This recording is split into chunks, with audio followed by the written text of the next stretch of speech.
So, my name is Ijeoma, and welcome to another episode on the Naija HR Chic Series with me. I'm going to be talking about Cheick Ouedraogo. I hope that's the correct pronunciation, and Uber International, which is a matter that was decided by the Nigerian or National Industrial Court of Nigeria, pardon me, in 2020, and it's something that linked. It was talking about triangular employment, verbal harassment in the workplace, and one other issue that I will address in the second part of the series that I'm going to be using to talk about this case. So I'll try to keep it as relatable and as simplified as possible. If this is your first time joining me on this channel, you know what to do.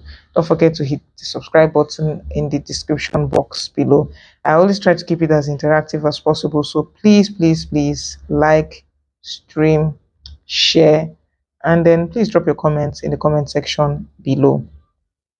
So, Cheick Ouedraogo is a Burkina Faso national, went on the career section of the Uber website to apply for a role, which I would put in this description box below. But I'm trying to keep it as simple as possible for my non-lawyer subscribers. And he went through the recruitment stages, got the job, but was stationed in Nigeria.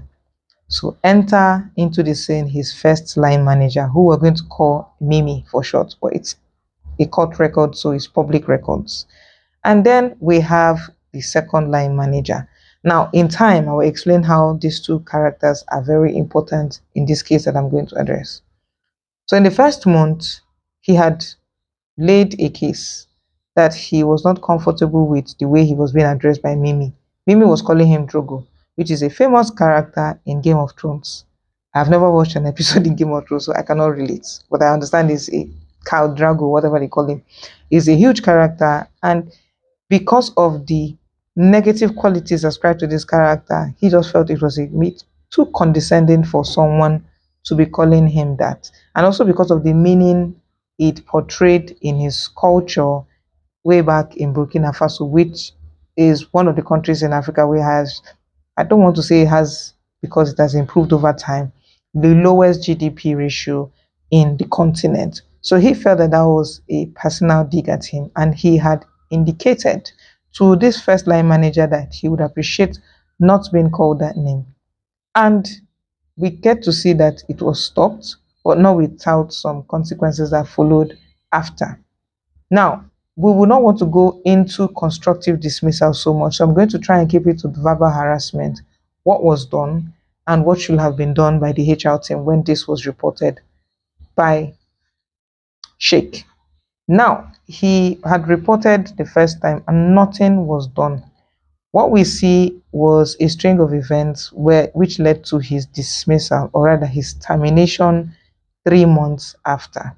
So it was at the dot of the 3 months when he was terminated that he made the second report, and then it was investigated.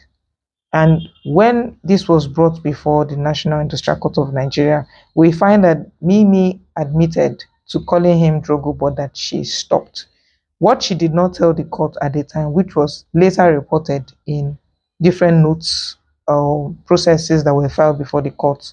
And by process, what I mean in documents that were filed before the court to show the side of the person suing the company and the side of the person representing the company, was the fact that after he had placed that report, he observed that that first month he was not called into meetings, tasks were not assigned to him, and he just felt like all form of communication between Mimi and Cheick stopped. Now we did not see all this, and this he said led to his declining and later poor performance.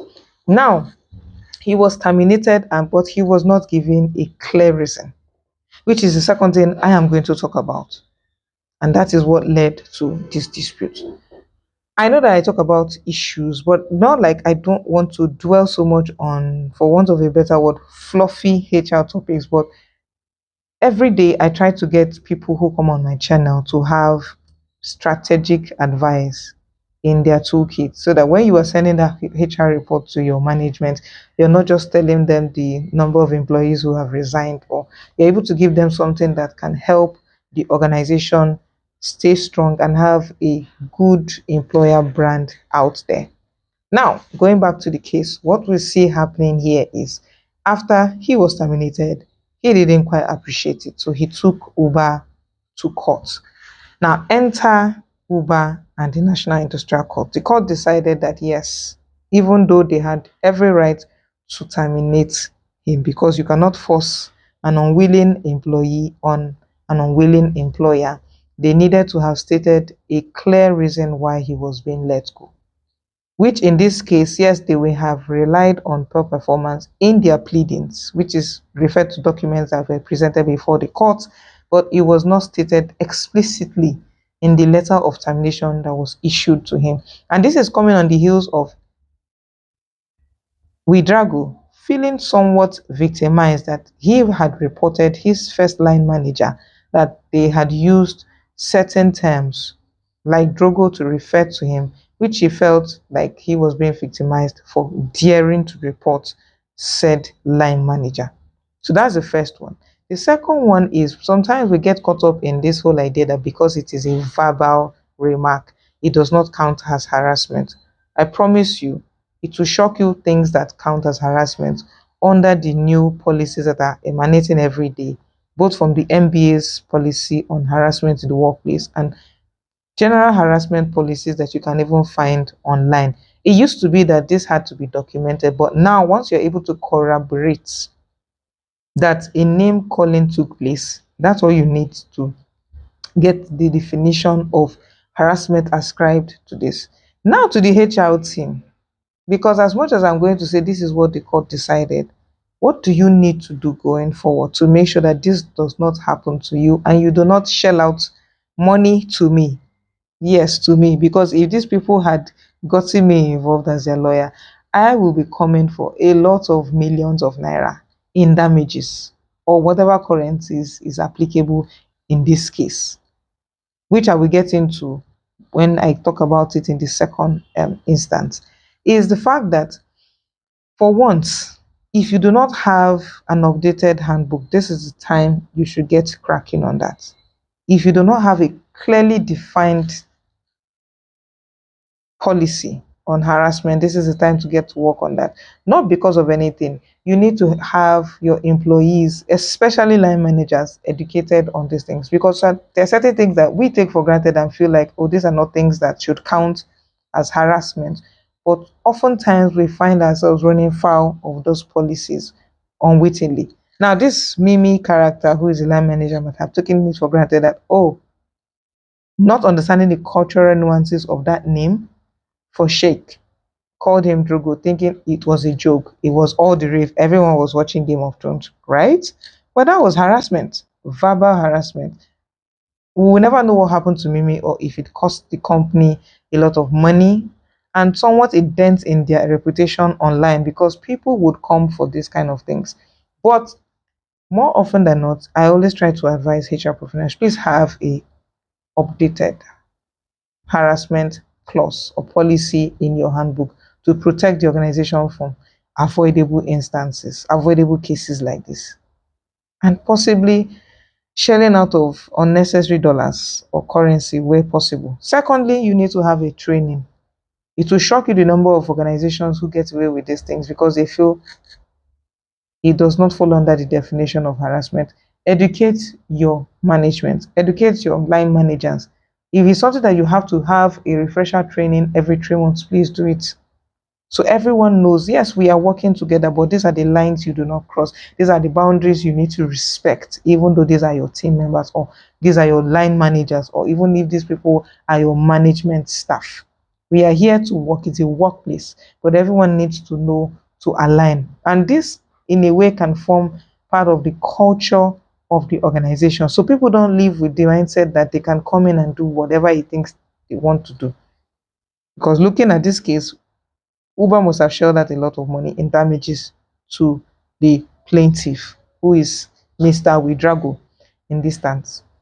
Third, but most importantly, please, I'm not against you having employees terminated for whatever reason, but please always state the reason. So if you are terminating an employee for poor performance, let there be documented evidence that there have been cases of corrective action plans being taken out, performance improvement plans, counseling sessions, all documented. Or in the instances where they're not documented, you have people who can corroborate that these instances of poor performance were pointed out to the employee before the next employment action, in this case, a termination, took place. That way, you protect the organization and then you protect your department, and they are seen as being proactive, not sitting back to be reactive. Because I don't know that most times when I go to court and I see HR professionals or HR managers understand, they don't show that they understand court decorum, they don't understand court protocol, and then you see them not like panic, but you can almost tell that they are nervous. And in your spirit of trying to compose yourself to answer some of these questions that are posed by my colleagues who are lawyers, you find yourself saying things that are not in your statements of defense. So it doesn't mean that you're lying, but because you are panicky and because I'm going to talk about courtroom decorum in another episode and what you need to do before you go to court. Not because you're lying, but and I don't want to call it like I'm coaching you, but you need to be able to know certain things so that when you get there, you are helpful to your organization in stating your case and possibly winning that case. But I digress. So these three things, first thing first, get an updated handbook with clear clauses on harassment, what constitutes harassment, what are the measures to be taken when you are harassed, and more importantly, what are the disciplinary measures that can be taken to curb harassment. Secondly, have a training done. If possible, I always advise to have a refresher training done every 3 months. And in the event you're not able to have that done, you can always reach out to IU Advisory Services. These are things that we can handle for your organization. And third, but more importantly, state your reasons why you are letting go of a member or staff. I was thinking I'm going to have a two-part series on this, but I think this comes to the end of today's episode. Let me know what you thought about today's episode. Is this something that's happened in your organization? Do you want to have a conversation about it with me? Don't forget to send me an email at ijuadvisoryservices@gmail.com. And you know I'm very, very, very active on social media. So do well to send me a message, DM me, and I will be sure to respond uh, in due time. But till I come your way with another episode on review of Nigerian labor law cases by the National Industrial Court of Nigeria, don't forget to stay safe. Bye, guys.